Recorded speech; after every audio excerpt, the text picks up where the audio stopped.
And now we have literally set the stage, which is what we're doing right now, to proceed into our panel discussion, to our second panel discussion today. Scaling decarbonization of Asia's built environment, unlocking opportunities and financing instruments for energy efficiency. Once again, as a reminder, if you would like to post any questions at all, you may do so using the Q&A inside the event app right there. It is now my pleasure to invite the panelists up on stage here. Please help me welcome Mr. Alexander Ablaza, Co-Chair, Asia Pacific ESCO Industry Alliance. Thank you. Now, please help me welcome Ms. Natalie Craig, CEO, Cushman and Wakefield, Singapore. Great. And now, please help me welcome Mr. Lavan Thiru, Executive Director, Infrastructure Asia. Yep. And please help me welcome Mr. Hoe Boon Chye, CEO, BBP. And last but not certainly least is Mr. Wymen Chan, Managing Director, SUSI Partners. We would now like to invite our moderator, Ms. Fang Eu-Lin, Sustainability and Climate Change Practice Leader, PwC Singapore, to moderate this panel discussion. There she is. Let's welcome her. Over to you, Ms. Fang.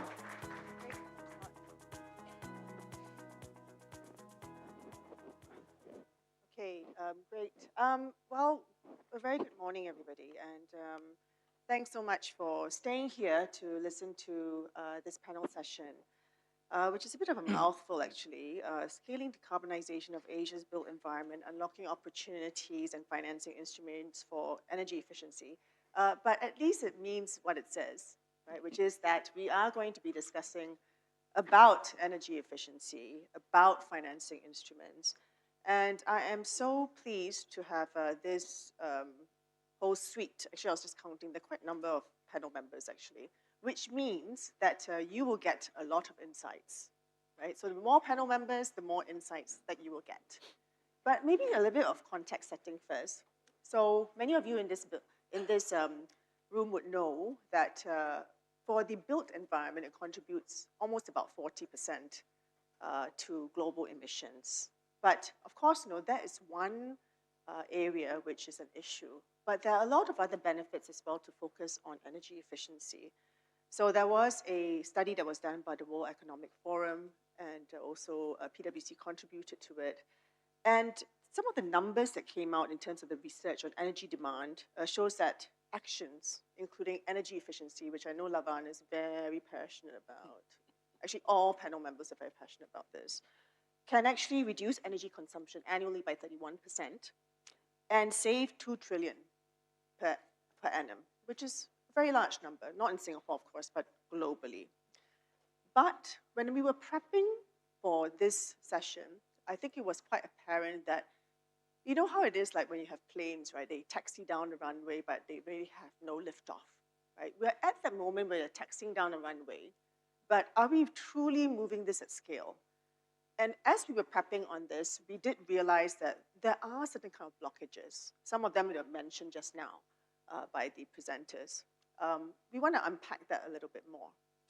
So in the panel session today, we want to understand, are we truly clear about the benefits? Do we really know what the benefits are? Are we able to communicate that effectively?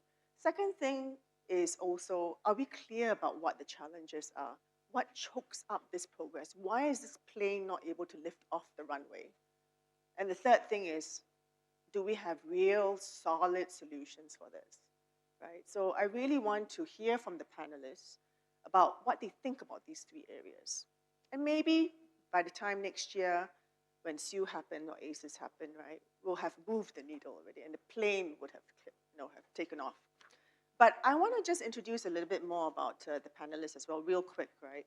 I have their whole CV here, but I'm not just going to go through that. They're very, very well-accomplished people, of course, right? But maybe just a bit of Alex, and Alex Ablaza, of course, in the advisory board of the Global ESCO network and co-chair of the Asia Pacific ESCO Industry Alliance.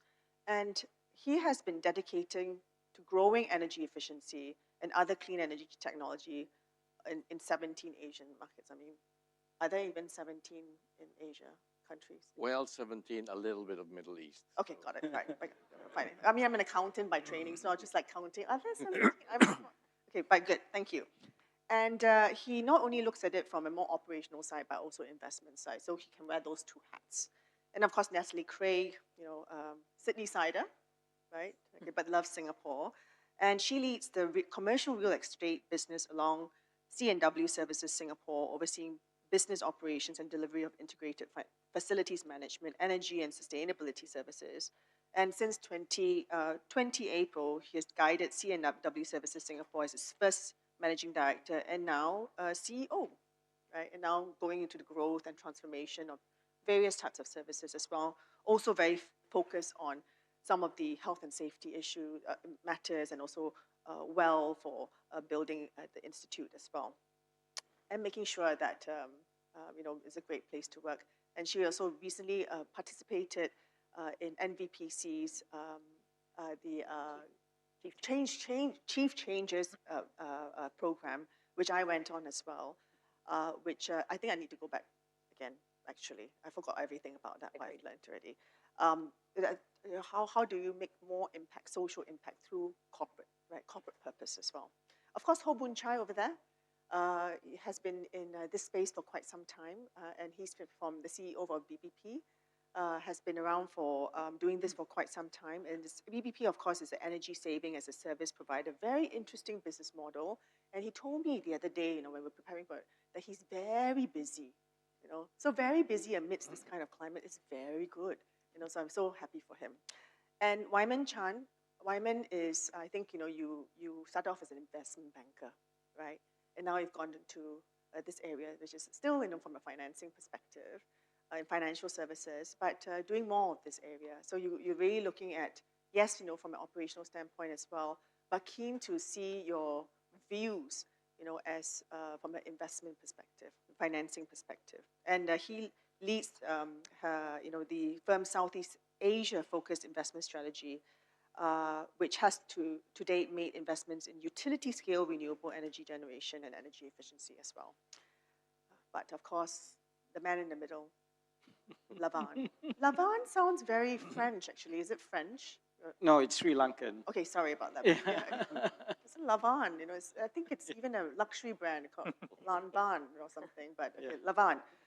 So Lavan is the Executive Director of Infrastructure Asia, and is a project facilitation office set up by Enterprise Singapore and MAS. And I understand that you were originally from the MAS, yes. Right?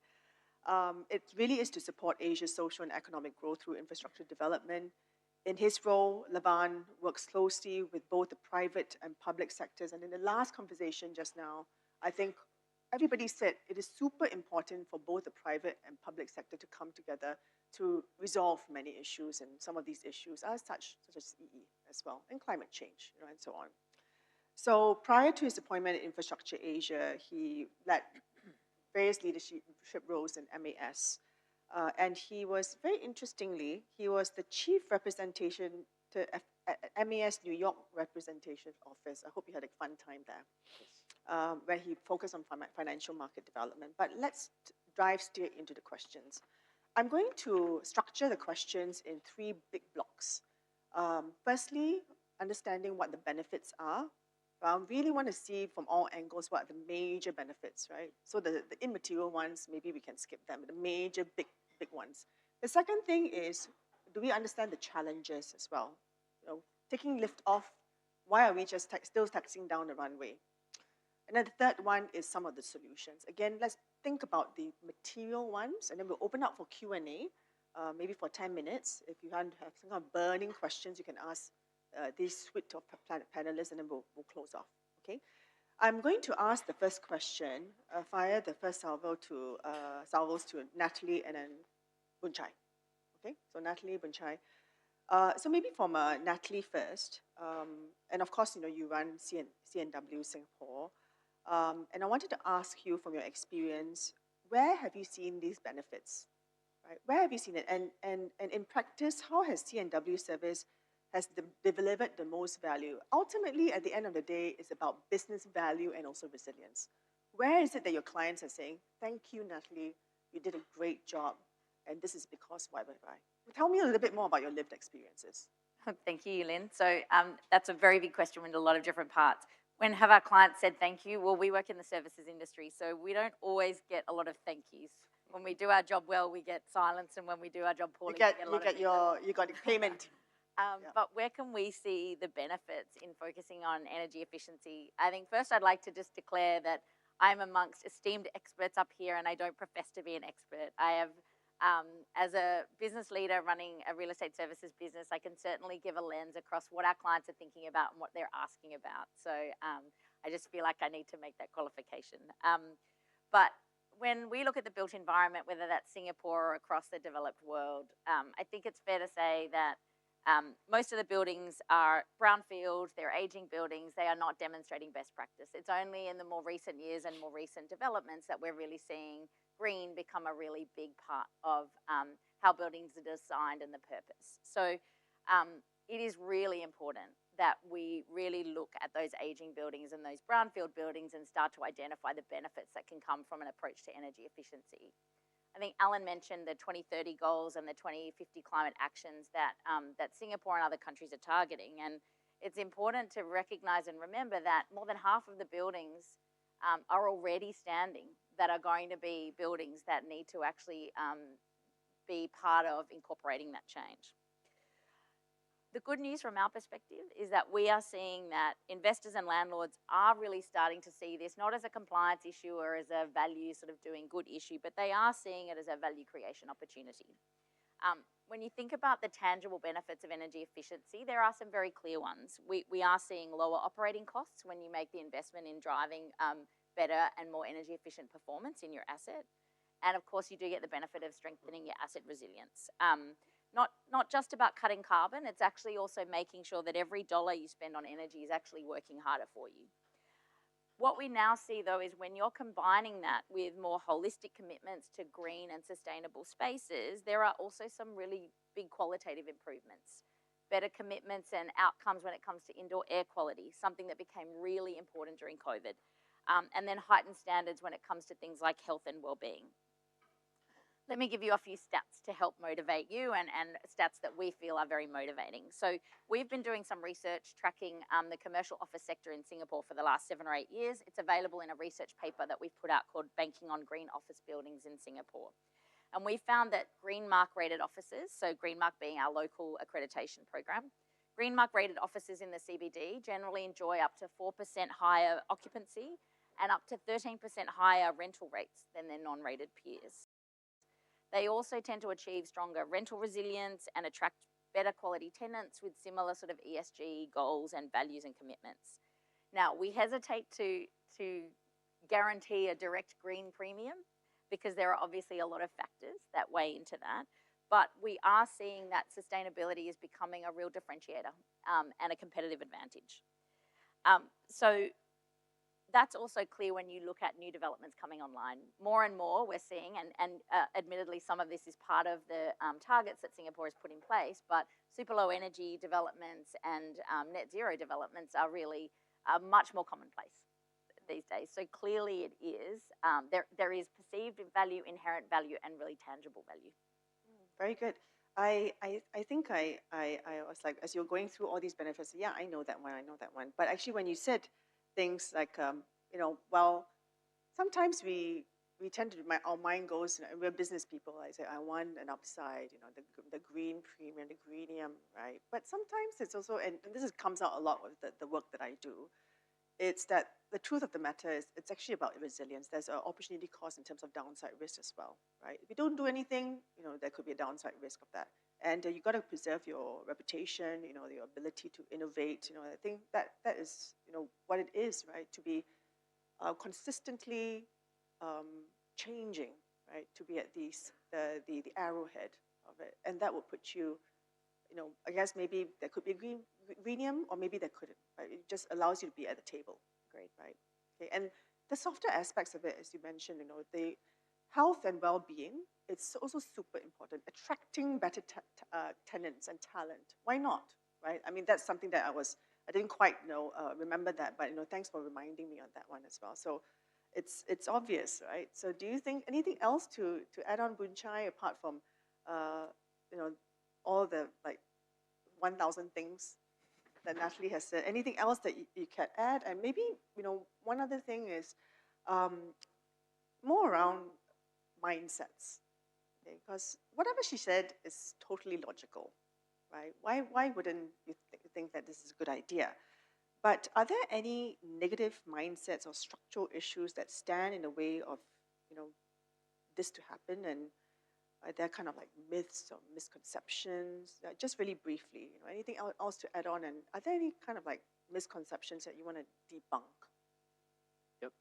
No, I think one of the major misconception is embracing energy efficiency program eliminates job. Oh. Yeah, and this fear goes down to very much to the heart of the organization. I mean, it's very clear cut, right? At the management level, at the owner's level, it's a no-brainer. Saving energy, better branding, and all these benefits that Natalie has just mentioned. But if you speak to the people that are being tasked to execute all this program, what they fear is all this program may eventually take over their job. Look, I mean, if you make a chiller plant or a cooling system more efficient, is it going to take away my job, right? So all these are fears. And to be very frank, these are all myths. I like to answer that because, look, more often than not, because we deal with this on a day-to-day basis, we speak to the people who execute this program. And actually, more often than not, I've seen people who embrace energy efficiency go on to have great careers. I mean, you look at all my esteemed speakers over here, and many of you here. I mean, you have great careers, right? And so that's one thing. And the other thing, which I think is important, how do you address that fear? I think this is one where management needs to take a role in terms of engaging, right? Need to pull the organization together and talk about how all this efficiency program is going to create more benefit, not just for the company, but for the people themselves. Now, again, just to raise an example, if we are making a cooling system more efficient, end of the day, you as an operating team can spend time working on the real stuff, right? Because you see, what does an energy efficiency program entails? It's essentially taking over or giving away all the mundane stuff. The mundane stuff of collecting data, the mundane stuff of organizing data, and the mundane stuff of pressing buttons 24/7. You can leave all this to a software, to a robot to do it. I mean, the human brain can be better off focusing on higher value-add tasks. So I think these are the conversation that needs to happen between management and the organization. And once people feel comfortable that all this program comes in, drives value, deliver value, and create more satisfaction to their job, and they still retain their job and can do more things, I think this is where that my shift will start. And I see many of this happening to those organizations that has done it, and those who are still, on the taxiway trying to figure out. Yeah. So you, in your whole of your, because you're very busy, right? It means that you have a lot of clients, right?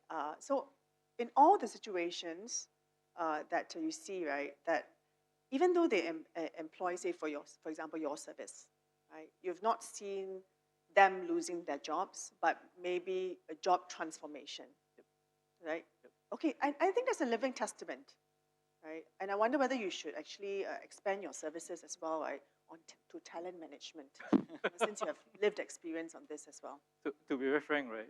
I mean, I mentioned I was busy. That busyness, right? A huge part of it is really talking to the people who are going to implement this solution.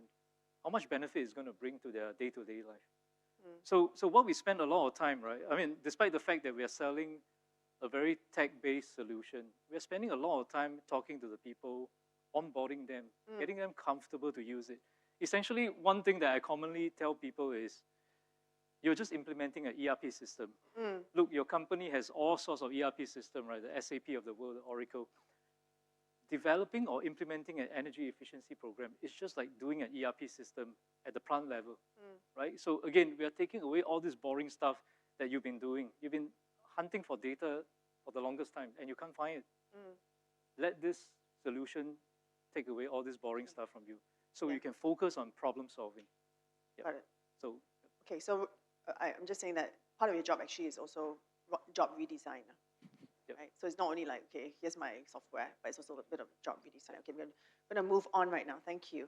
We're going to move on right now to Alex and Wymen. So, Alex is like a super ESCO, and then Wymen as an investor.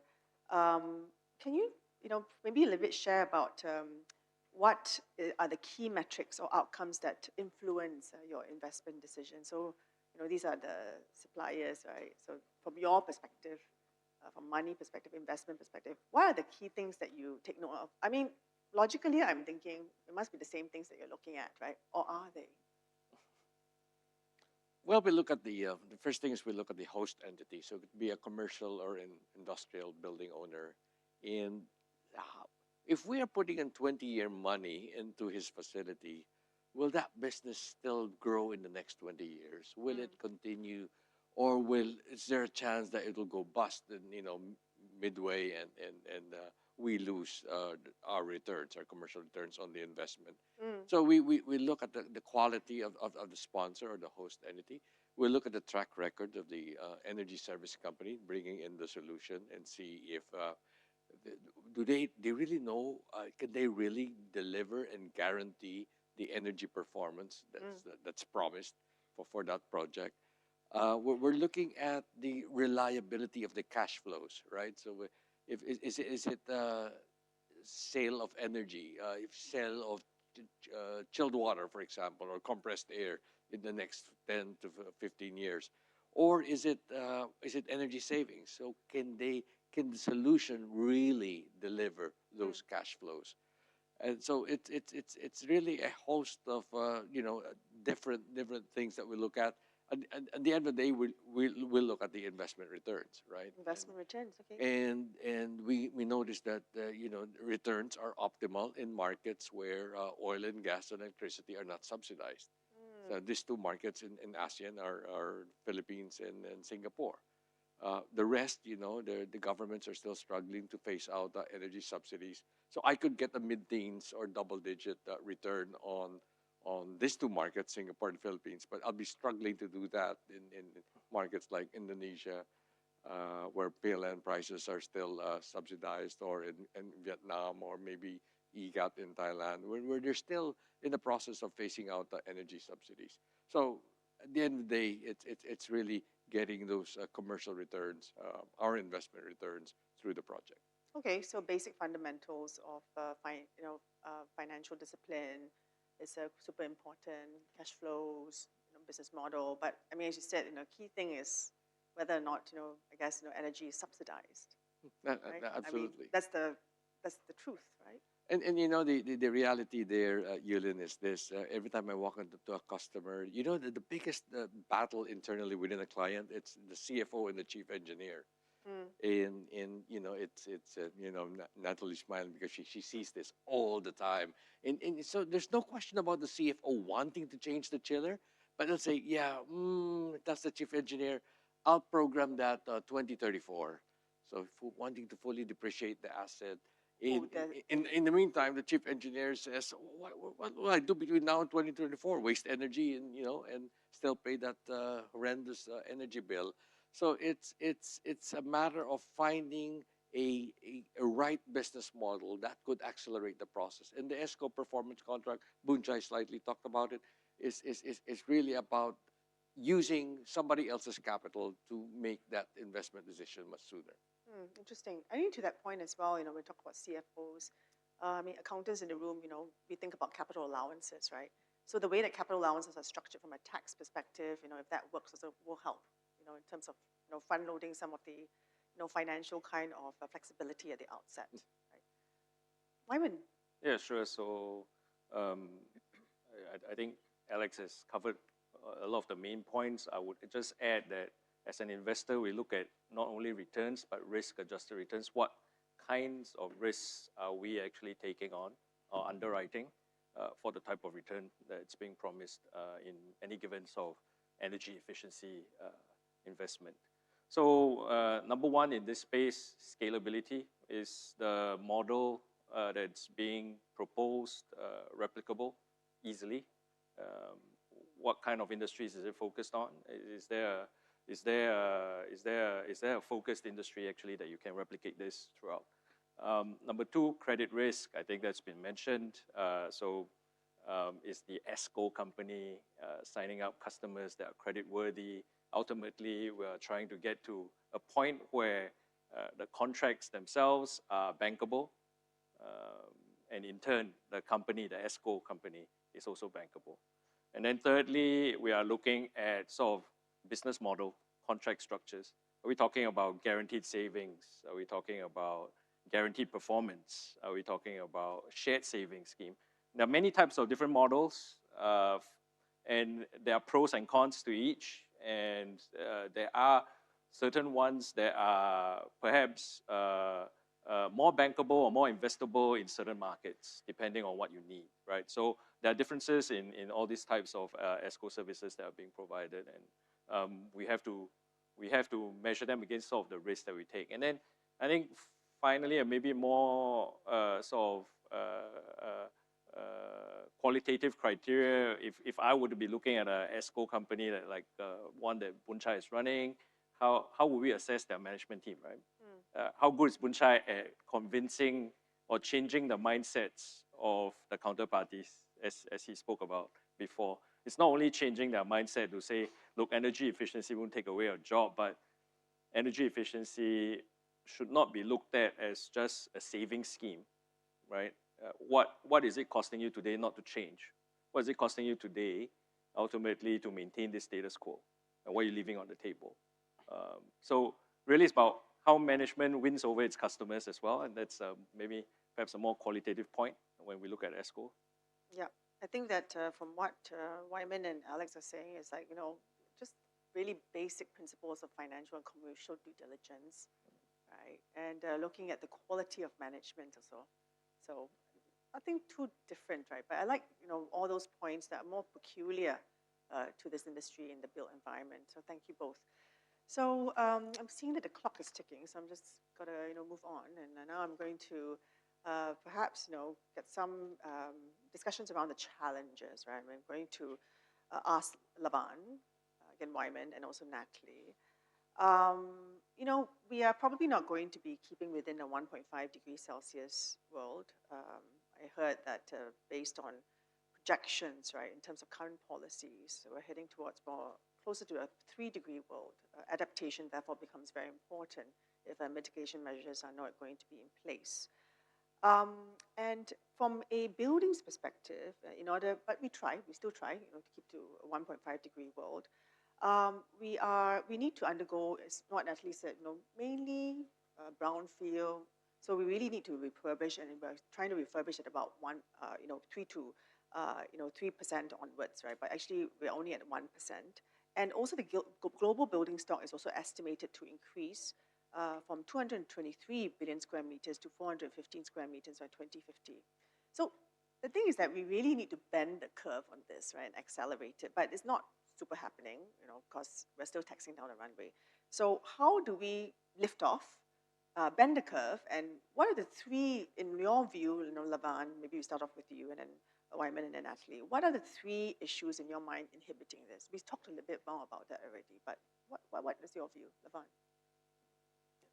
Okay, I'll start the ball rolling, and I'm sure collectively we can come up with 9. Three. Yeah. Okay, 9. Yeah. Boon Chye started talking about it, and I don't want to overemphasize it, but I think we underemphasize this because it's so ingrained. It's just the misaligned incentive structures that we have in place today. Okay. That lead to energy efficiency not being top of mind. I'll give you an example. If you look at the public sector, no one's talked about public sector. I guess I can feel safe talking about the public sector here. If you look at the public sector and you look at how budgets are run, you're given $100 to spend. And if you do any energy efficiency, at the end of the year, you tell your boss, hey, you know what? I spent $80 out of the $100 given to me, right? For managing my energy systems. And what do you get? You say, oh my God, you underspent. I'm going to penalize you for underspending. Because $20 you saved could have been given to another agency or another department to do better things, right? So first thing, you get penalized for underspending your budget. And second thing is, oh, congratulations, you know what's your budget next year? It's 80 plus CPI plus X, right? I'm just going to give you an inflation. So you know, that misaligned incentive structure should not be underemphasized. Okay. And that happens in all markets. We were actually having a discussion in the Philippines with the government officials on this, and that's what they tell us, right? And so, you know, from the public sector perspective, it's very hard to move projects forward. So you have to actually undertake a conscious incentive mechanism to try to tilt the favor, right? So for example, if people start saving money, you say, I'll give you a proportion of it back. That's the ESCO service model. So that's just one aspect to talk about. The second aspect that we want to talk about, and you know, somehow sitting in this room, I feel like it's kind of an echo chamber because we are singing from the same song sheet most of the time, right? But in our work in the region, whether it's Philippines, Vietnam, Indonesia, Cambodia, India, you realize that many people don't actually know that there are companies like BBP out there, or the work that Alex is doing. Many people don't know that there are all these good solutions with the ESCO models that Wymen and Boon Chye are talking about, where it's zero capex. We will undertake all the risks for you. And you know what's the best thing? If we don't deliver, we don't get paid. I mean, it's almost like a perfect business model. But just the lack of awareness in these markets. Awareness, okay. It's a huge problem. So, you know, these are, I'm just speaking, I know, very high level, but I just feel that these are the big problems to tackle, right? If you can change the incentive structure, you can create more awareness about all these great solutions that are out there, then I think you can start to change the conversation. Okay, got it. So I know I gave 2 out of the 3, but you know, my panelists, I'm sure, have much better suggestions. Just kidding, just kidding. Yeah, 2 is fine. It's okay. Yeah, sure. So I think just circling back to sort of, I think the mindset shift. I think the biggest obstacle is how energy efficiency is being viewed, perhaps as a savings model and not really a cost. You should look at, you know, basically energy efficiency programs as an asset to a company, not a savings model, not a liability to you. That's one. I would say in support of that, actually you need data. It needs to be very data driven. How do you measure? How do you do an energy audit? Do companies do it properly? That's key. Otherwise, how do you measure what you have actually saved? And then making that data actually transparent could promote energy efficiency much better, I think, and that requires regulatory support. So I've put in maybe a bunch of 2 points here. It's transparency of data, and then you probably need regulatory support to make it really transparent, so that it's almost like if you're looking at real estate, you're looking at square footage, but also energy use, energy intensity as a measurement before you choose where you want to rent or buy.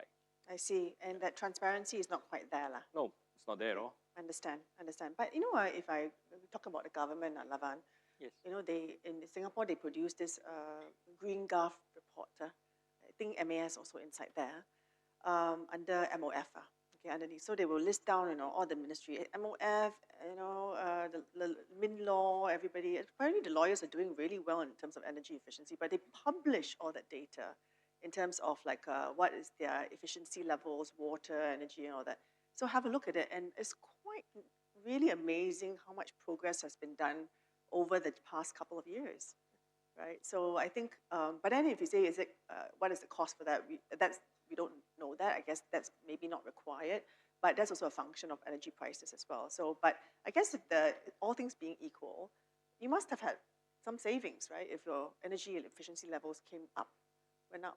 So I thought that was good transparency in terms of data. And I think the lawyers are doing quite well. I'm not sure why, you know, but they're like, you know, doing really well in terms of water and energy efficiency, if I recall correctly. Okay, great. Natalie. Sure. Well, as a former lawyer, I Oh, can you're a attest lawyer. to it being a very competitive group. So, So the lawyers go to the bathroom and they just don't wash their hands. I hope Bye. that's not the reason, but Yeah, I suspect it's because they drink more wine than water. I Maybe that's see. why. I love both of the points that my fellow panelists have raised. I think they have given us some very good sort of overview and macro views. I think just going down into some of the detail that Boon Chye also mentioned, there are some sort of micro challenges as well. And they come back to, again, the issue of awareness. So when we talk about the need for data and the transparency of data and the need to be aware of solutions, this is one of the big problems. If you look at owners and operators of more sort of aging buildings, sometimes that data is not available. Sometimes that the management of those assets is incredibly fragmented. And so it's not easy to come together and think about an integrated solution. And so there's a lot of work that service providers like us and like Boon Chye need to do to really educate and find ways that that data can be collected when there isn't access to good BMS systems and other technology that can generate that data more easily. So I think that's one of the issues. The other is around operational disruption. It's a great idea to do a massive chiller plant upgrade or retrofit, but it is impactful to the building's operations and to the tenants, and that can be an issue for that can create some hesitation and delays. So I think the challenge we now have, though, is that we're very good at dealing with the how, and certainly service providers like us can help. You can phase the project. You can provide options around financing. There are a lot of different ways that we can address the how are we going to get that done. It's the why are we going to get that done that really is the issue to continue to focus on. And as Wyman mentioned, I think this is the big role of policy and regulatory change. Very good, very good. Thank you. And I need to move on because I think we've got some questions as well. But before I go into that, just real quick, right? Also coming back to Lavan and then Boon Chye and then Alex, right? Just now we talked about public-private sector. I mean, I've been involved in projects where there's public and then there's private, you know, and it feels super good, right? After you say, wow, I moved the needle, we created something, we've given birth to something, albeit that it took a bit of time, right? But we eventually created liftoff. But so tell me a little bit more about this private, public, you know, partnerships. You know, tell me how perhaps we could, you know, use this to move the needle. Yeah, no, I'm happy to start off. Public-private partnerships, I think everyone knows what it is. To bring that into the energy efficiency space, I think requires all three parties sitting down together to devise the plan. I think the Philippines has started that through the Department of Energy, coming up with performance-based contracting models, etc. So you have the enabling legislation is in place, then you have the private sector playing a role as well. I wanted to maybe just focus my comments on one point here to answer the question. And I actually liked the first word of our panel, which is scaling. Scaling, yeah. Right? Now, the challenge I feel is in energy efficiency, everybody kind of figures it out. You know what it is. But how do we get to the scaling?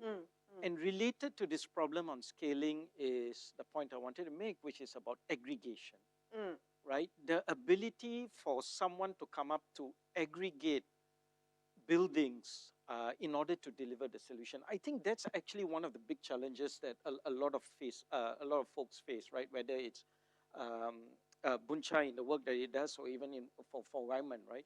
How do we actually have a platform? How do we create the facilities or the ideas such that we can aggregate buildings together, right?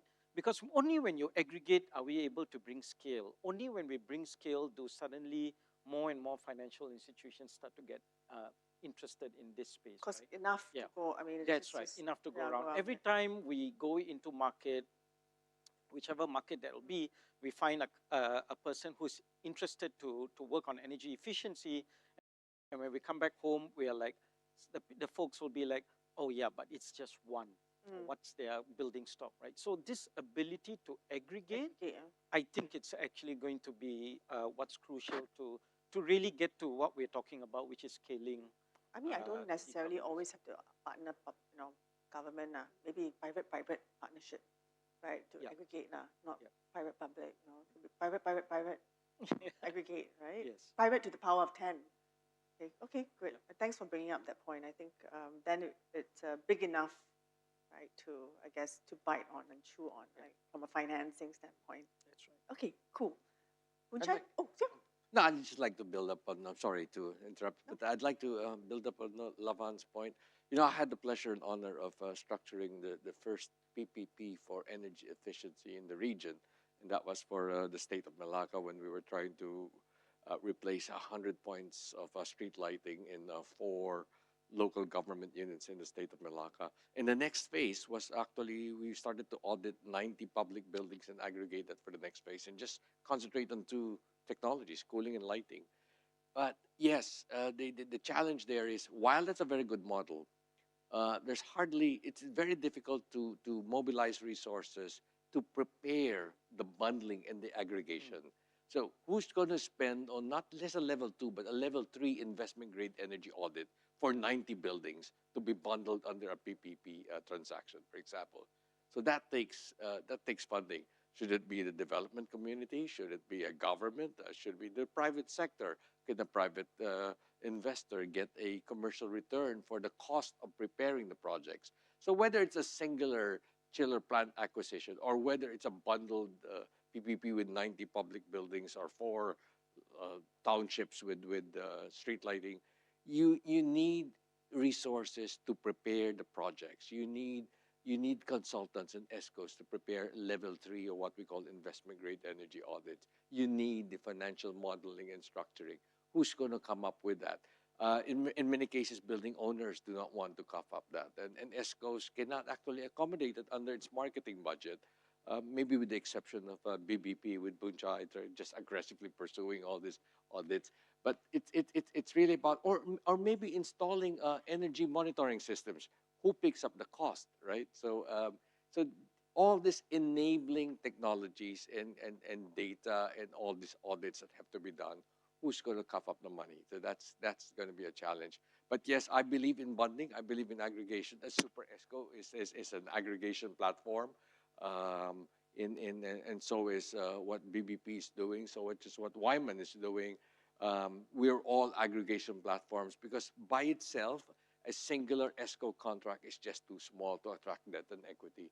But if you bundle it in $100 million tranches, then it's just much easier to manage the risk of the collective basket and attract debt and equity capital into that basket. But obviously it's been done before, so it just takes a bit of investment time at the outset, right, to coordinate, to structure. So I think quite a lot of work to do for consultants and all that, right? There's a lot of work, yes, right? absolutely. Yeah. Your point about the street in Malacca, and the 90 public buildings and energy audits for that, sure, it's a bit of a smaller scale and everything, but I think that's where I think public monies or incentives, right, can come into play. To just give it a little bit of a nudge first, right? And you build a bit of confidence and you can just scale that up, right? So it's not as if it's not been done before in other areas. Certainly it has been done. I mean, you talk about sustainable finance and you talk about, transitioning, that's all, being looked at the moment. So it's not something, new and fancy, right? And maybe I think, Boon Chye, anything from you? No, I think aggregation makes sense. Just 2 points, right? Yeah. I mean, it solves the problem of addressing one building after another, because then your aeroplane will forever be on a taxi. You can't lift off. Taxiing. The second thing is aggregation actually allows those smaller assets to come on board. Because very often they're not, if you go in and look at asset by asset, right, the smaller asset that doesn't have the ROI will get left out. So, you're solving it, you're just focusing on the bigger assets. But if you can aggregate both small and large assets together and make the entire holistic, portfolio bankable, meeting the ROI and all these things, then you solve the smaller, underscale assets. Yeah. So it's a good thing to have. Yeah. And Okay. that's why we are very interested to, having this conversation with Alex and Lavan's team. Yeah. I mean, plenty of opportunities. And also you know, Natalie as well, because she touches hundreds and thousands of buildings. Yeah. Very good. Thank you so much. I have a question here. You guys don't know the question, right? Don't know. Let me tell it to you. Sorry, Eu-Lin, before that, Oh. maybe just to add on Alex's point, and we've been trying to do some work on this, and I think maybe Wyman actually has access to this. You know, absolutely agree, the project preparation part is Project the most preparation, important, right? Because only when you do it well, when it comes to market, folks like Wyman will say, this is a great project. I want to do this, right? And I think we all know that that's where, in this part of the world, we fail in the project preparation part. So I'm just wondering whether, you know, could we actually excite this whole new pool of capital called blended finance that's out there? I knew you were going to Means say different things to different, but I had to be the one to bring it up today. I don't think it was mentioned the entire day, so Okay. hey, I brought it I up. knew you were going to say But, that. you know, how do we try to get that pool of capital interested in this space? Yeah. Because that pool of capital today is doing renewables energy, it's doing batteries, Yeah, it's all focused on the supply side. How do we get that pool of capital to focus on the demand side? I don't know, Wyman, have you seen blended finance actually come in this part of the equation that we're talking about? Yeah, not quite, because and you're right, I think, to bring it up, because I think again it goes back to sort of the fundamental question, right, of scale. Because for blended finance, or any investor for that matter, does it make it, is it worth our while to look at this sector if it's only one project? Can you bundle this into $100 million clips, right, or $1 billion, right? The buildings are there. It's just, you know, you haven't got like a replicable solution for it, unless you're Boon Chye. Boon Chye has it. So you can, you know, he's made it an investable company, right, today, BBP. Can we have more competition in the space? More companies coming up doing similar things, not necessarily exactly the same. Each sort of ESCO company has its own model, has its own sort of business model, contract models that we could look at.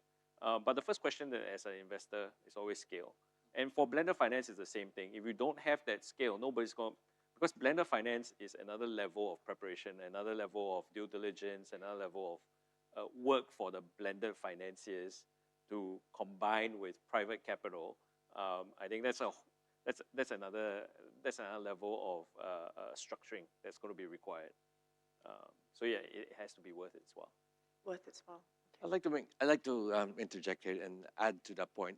In building up scale, you know, one of the barriers from the client side, the customer, the building owner side, is number one, they do not have the capacity to estimate the risk of outsourcing ownership, operation, and maintenance of certain assets to a third party, such as ESCO.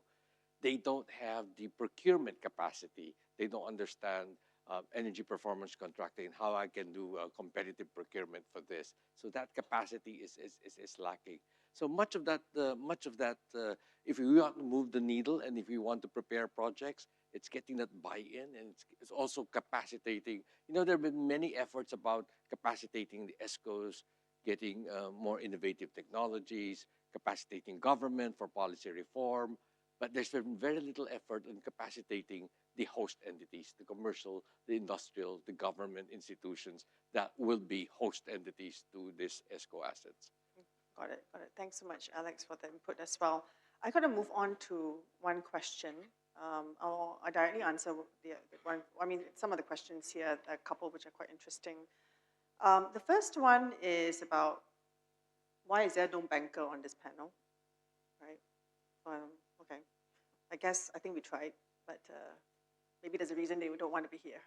Yeah, but no, I think the question also is that why are bankers still hesitant, you know, to finance EE projects when I think I guess we discussed about it, has to be, you know, worth their while, right? Scalability, aggregation. So I think that's the answer, and we'll try to do better by getting a banker next time. But I think the other interesting question is one word. I knew Lavan was going to talk about blended finance because it's a you know, very common thinking at the moment, you know, that's on people's minds. But another thing, you know, that's on people's minds that was on the radio this morning on CNA was about AI, right? So how is AI helping in this to scale quicker? Do you, I mean, maybe anybody on the panel, any thoughts about how AI, could help the scalability or the aggregation or to do more in this area? Any thoughts from anybody? Free flow.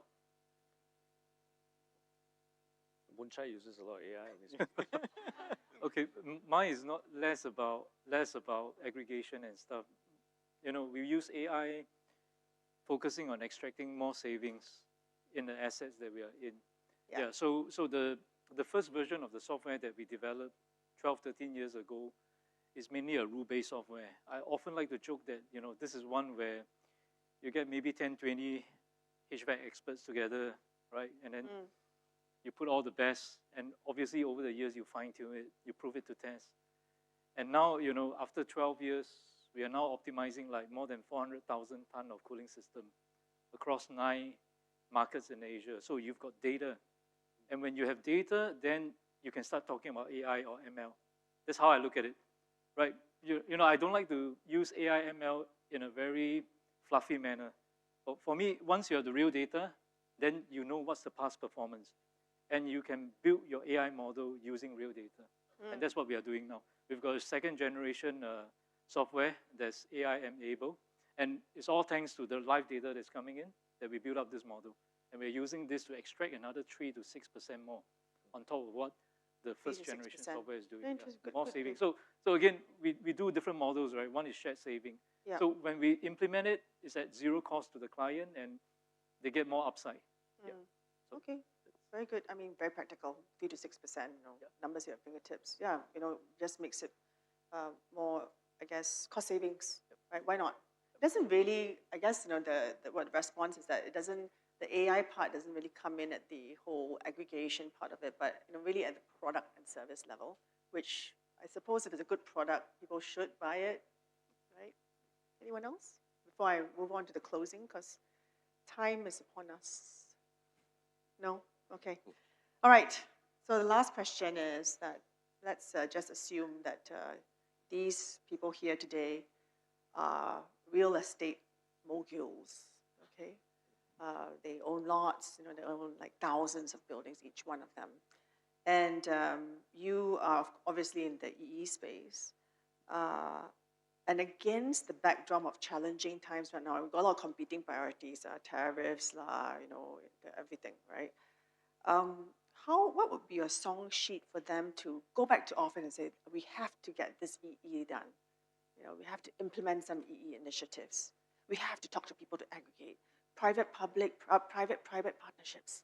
What would be a song sheet or elevator pitch to these room of real estate moguls? Anybody can start. Alex? Well, for me, it's not just about, in the last sorry, I will keep it to 2 sentences. Yeah. 3, 4 decades of finding the sexiness in innovative technology. I think right now, to do energy efficiency, it's about the innovation in how we structure, finance, and how we connect money and the deployment of technologies. Thank you very much. So innovation in not only the product itself, but finance. Okay. Natalie? All right, I'm going to limit mine to the case for energy efficiency. So I've thought about it, and my idea is energy efficiency is the smartest investment in real estate. It pays you back daily and increases your value for years. Okay, very good slogan, very good. You should ask the Cushman and Wakeman to put it as a subtext. That's right. Yeah, very good. Lavan? I'll license it. I'm going to be a little bit cheeky here. I think there's no point in speaking to real estate moguls because it doesn't affect them. The cost is borne by the tenants. Oh. So okay, let's assume that they're all tenants here. I will just end there is how I started, which is I just feel in this industry, the incentive structures are just misaligned. So, you speak to real estate moguls and they're like, yeah, I don't pay the utility bill. It's paid by my tenants. So, as long as my tenants can pay, it doesn't really impact me. Okay, very good. Thank you. Thank you for being cheeky. Yeah, so very quickly, right? I think there are really proven technology out there And some of them, you don't even need to pay a single cent to use it. It's performance-based. Funding is there. We just need scale. So just go back, speak to your people, and articulate how all this will benefit their career, their life, and, make the planet a better place. I really think this is real.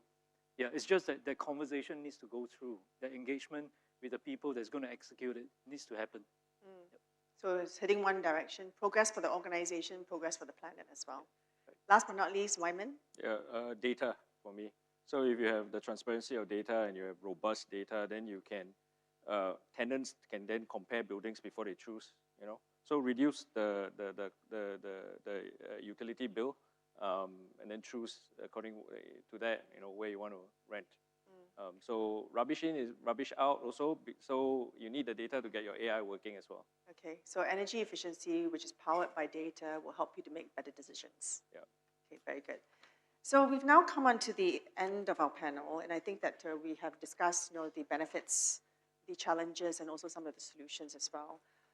What I heard was, there is you have to be a little bit more nuanced in that.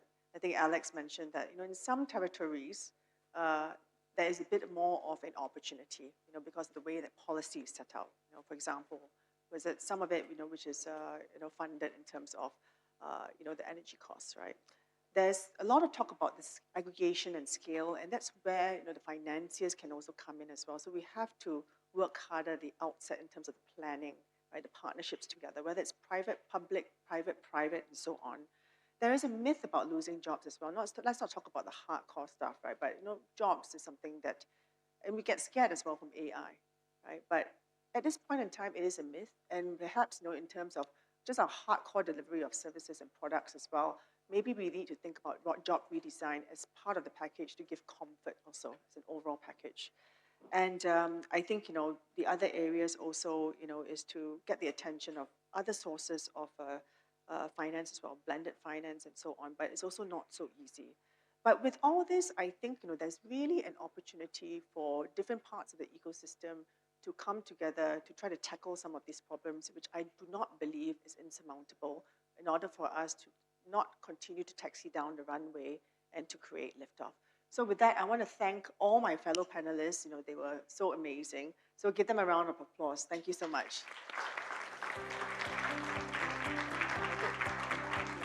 Okay, great. Thank you to all of our panelists up here. Can I have you all gather to the center here for a group photo together? Very well done, very insightful, very informative. Okay.